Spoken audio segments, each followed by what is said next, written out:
ਵਾਹ ਜੀ ਵਾਹ, ਆਈਫੋਨ 16 ਪ੍ਰੋ ਮੈਕਸ ਹੈ।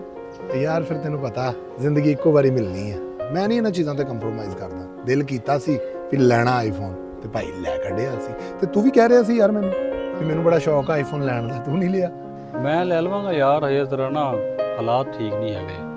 ਥੋੜੇ ਹਾਲਾਤ ਸਹੀ ਹੁੰਦੇ ਨਾ ਫਿਰ ਲੈ ਲਵਾਂਗੇ, ਕੋਈ ਗੱਲ ਨਹੀਂ। ਯਾਰ ਮੈਨੂੰ ਸਮਝ ਨਹੀਂ ਆਉਂਦੀ, ਜਿੰਨੀ ਮੇਰੀ ਤਨਖਾਹ ਹੈ ਉਨੀ ਤੇਰੀ ਵੀ ਤਨਖਾਹ ਹੈ, ਲੇਕਿਨ ਜਦੋਂ ਤੇਰੇ ਨਾਲ ਗੱਲ ਕਰ ਲਓ ਉਦੋਂ ਤੂੰ ਹਾਲਾਤ ਦਾ ਰੋਣਾ ਰੋਈ ਜਾਂਦਾ ਰਹਿੰਦਾ, ਮੇਰੇ ਹਾਲਾਤ ਨਹੀਂ ਠੀਕ। ਤੂੰ ਕਰਦਾ ਕੀ ਹੈ ਇੰਨੇ ਪੈਸਿਆਂ ਦਾ ਯਾਰ? ਮੈਨੂੰ ਤਾਂ ਇਹ ਨਹੀਂ ਸਮਝ ਆਉਂਦੀ। ਕੁਛ ਨਹੀਂ ਕਰਦਾ ਯਾਰ, ਹਜੇ ਪਰੇਸ਼ਾਨ ਆ ਜ਼ਰਾ, ਕੋਈ ਗੱਲ ਨਹੀਂ ਲੈ ਲਵਾਂਗਾ ਫੋਨ ਯਾਰ। ਮੈਨੂੰ ਜ਼ਰਾ ਕੰਮ ਆ, ਮੈਂ ਫਿਰ ਚੱਲਦਾ ਹੈ। ਚਲੋ ਮਿਲਦੇ ਇਨਸ਼ਾਅੱਲਾ ਕੱਲ ਨੂੰ ਫਿਰ। ਓਕੇ ਠੀਕ ਹੈ।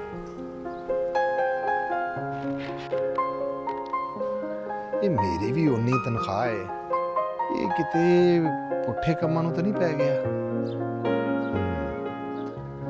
ਇਹਦੇ ਅੱਬੇ ਨਾਲ ਮੈਨੂੰ ਗੱਲ ਕਰਨੀ ਪੈਣੀ ਹੈ। ਖਿਆਮ ਦੀ ਹਰਕਤਾਂ ਜਿਹੜੀਆਂ ਨੇ ਉਹ ਬਹੁਤ ਮਸ਼ਕੂਕ ਲੱਗ ਰਹੀਆਂ ਨੇ। ਜਦੋਂ ਦੇਖੋ ਹਾਲਾਤ ਦਾ ਸ਼ਿਕਵਾ ਕਰਦਾ ਰਹਿੰਦਾ ਹੈ, ਮੇਰੀ ਜ਼ਿੰਮੇਵਾਰੀਆਂ, ਤੇ ਮੇਰੇ ਜ਼ਿਹਨ ਦੇ ਵਿੱਚ ਨਾ ਖਦਸ਼ਾ ਪੈਦਾ ਹੋਇਆ ਕਿ ਕਿਤੇ ਆਪਣੀ ਹੱਕ ਹਲਾਲ ਦੀ ਕਮਾਈ ਹੋਈ ਰੋਜ਼ੀ ਜਿਹੜੀ ਆ ਇਹ ਗਲਤ ਕੰਮਾਂ ਤੇ ਇਸਤੇਮਾਲ ਨਹੀਂ ਕਰ ਰਿਹਾ, ਕਿਤੇ ਲੁਟਾ ਤੇ ਨਹੀਂ ਰਿਹਾ ਆਪਣੇ ਪੈਸੇ ਨੂੰ। नहीं बेटा ऐसी तो कोई गल नहीं, वो बहुत अच्छा बच्चा है, बड़ा जिम्मेदार है, उन्होंने घर का बड़ा ख्याल है। वो जिस वक्त कॉलेज पढ़ता सी उस वक्त भी बच्चों को ट्यूशन पढ़ाता सी, अपना खर्चा आप चुक लेंदा सी। उसकी अम्मी की तबीयत भी नहीं ठीक रहिंदी, मैं भी जरा बीमार खमार रहना, तो वो मैनू जरा ना बीमारी की वजह तो गर्मी भी ज़्यादा लगती है।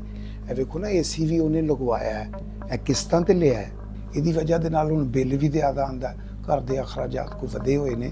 ਉਹ ਐਸਾ ਗੈਰ ਜ਼ਿੰਮੇਦਾਰ ਨਹੀਂ ਹੈਗਾ, ਬਹੁਤ ਅੱਛਾ ਬੱਚਾ ਹੈ, ਜੈਸਾ ਮੇਰਾ ਬੇਟਾ ਹੈ। ਅੱਲਾ ਸਭ ਦੇ ਐਸੇ ਬੱਚੇ ਹੋਣੇ ਚਾਹੀਦੇ ਨੇ। ਇਹ ਹੁਣ ਵੀ ਮੇਰੀਆਂ ਦਵਾਈਆਂ ਹੀ ਲੈਣ ਗਿਆ ਹੋਇਆ ਹੈ, ਇਹ ਹੁਣ ਹੀ ਆ ਜਾਂਦਾ। ਐਸਾ ਬੱਚਾ ਤਾਂ ਨਹੀਂ ਹੈਗਾ। ਸ਼ੌਕ ਤੂੰ ਇੱਥੇ ਅਬੂ ਜੀ, ਆ ਦਵਾਈਆਂ ਤੁਹਾਡੀਆਂ। ਗੱਲ ਸੁਣੀ ਯਾਰ ਸ਼ੌਕ ਜ਼ਰਾ।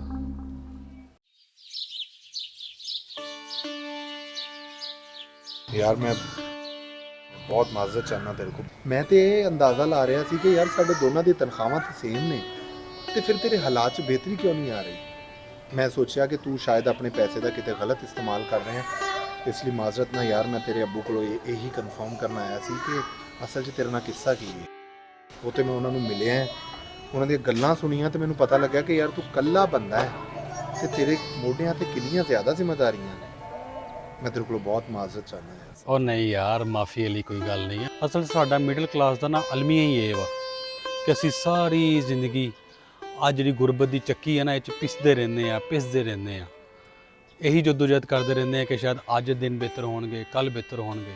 ਘਰ ਵਾਲਦ ਬਿਮਾਰ ਹੈ, ਉਹਨਾਂ ਦੀ ਦਵਾਈਆਂ ਦਾ ਖਰਚਾ, ਇਹ ਮਕਾਨ ਹੈ, ਇਹ ਕਿਰਾਏ ਦਾ ਮਕਾਨ ਹੈ, ਅੱਗੇ ਭੈਣਾਂ ਦੀ ਸ਼ਾਦੀ ਕਰਨੀ ਹੈ। ਇਸੇ ਕਰਕੇ ਮੈਂ ਜਿੰਨਾ ਹੋ ਸਕਦਾ ਹੈ ਆਪਣੀਆਂ ਖੁਆਇਸ਼ਾਂ ਨੂੰ ਦੱਬ ਲੈਂਦਾ ਵਾਂ। ਮੈਂ ਆਪਣੀਆਂ ਅਗਰ ਖੁਆਇਸ਼ਾਂ ਨੂੰ ਪੂਰਾ ਕਰਨ ਲੱਗ ਪਵਾਂਗਾ ਤਾਂ ਇਹਨਾਂ ਨੂੰ ਕੌਣ ਦੇਖੇਗਾ ਯਾਰ?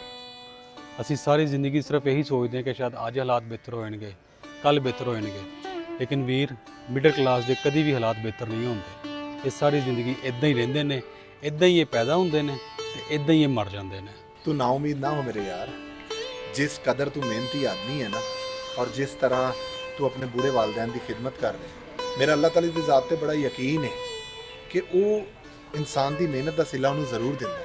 ਹਰ ਮਿਡਲ ਕਲਾਸ ਆਦਮੀ ਜਿਹੜਾ ਮਿਹਨਤ ਕਰਕੇ ਆਪਣੇ ਵਾਲਿदैन ਦੀ ਖਿਦਮਤ ਕਰਦਾ ਹੈ, ਅੱਲਾਹ ਪਾਕ ਇੱਕ ਨਾ ਇੱਕ ਦਿਨ ਉਹਨੂੰ ਜ਼ਰੂਰ ਸਿਲਾ ਦਿੰਦੇ ਨੇ ਔਰ ਉਹਦੇ ਹਾਲਾਤ ਜ਼ਰੂਰ ਬਦਲਦੇ ਨੇ।